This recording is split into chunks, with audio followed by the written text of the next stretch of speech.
මේ 2000න් පස්සේ උන්ට මාර විදිහට කාඩ් එකක් වැදලා තියෙනවා අනිත් ජෙනරේෂන් වල කට්ටියගේ. ඉතින් 2000න් පස්සේ උන් ජීවිතේ විඳින්නේ නැහැ. උන් නිකන් යකඩ වගේ උන් හිතන්නේ කිසි තේරුමක් නැහැ. කරන දේවල් හදිසි තීරණ සේරම තියෙන්නේ. ඇත්ත පිළිගන්නවා. නමුත් 2000න් පස්සේ උන්ගේ හොඳක් උඹලා කියන්නෙම නැහැ නේද? ඒ කියන්නේ 2000න් පස්සේ උන්ගේ හොඳ ඇත්තෙම නැද්ද? හොඳ දේවල් නැද්ද? මං අහලා නැහැ වැඩි කියනවා 2000න් පස්සේනේ කියලා අයින් කළා දානවා මිසක් ඒකේ හොඳක් කියන්නේ නැහැ කවුරුත්.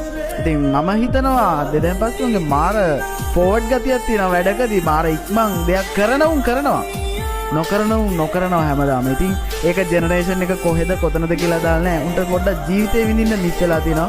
ඒක තේරෙනවා දැක්කහම හේතුව අපිට වගේ ගස් ගෙඩි පුංචි කාලේ තිබ්බ ඒ වීඩියෝස් නෑ අපේ ඔළුව වල තියෙන දේවල් නෑ ඒගොල්ලන්ගේ ඔළුව වල. ඇත්ත. ඒක ඉතින් මේ රටේ ලෝකේ දියුණුව කියලා හොයාගෙන යන ගමනත් එක්ක වෙලා තියෙන දෙයක්. මේකට 2000න් පස්සේ උන් පලි නෑ. ඉතින් උන්වත් හදලා තැනකට ගන්නවා මිසක් ඉතින් අනිත් ජෙනරේෂන් වල කට්ටියට ආරාධනා කරනවා පට්ට ගහන්න එපා. තැන් වල උන්වත් උනුත් මිනිස්සු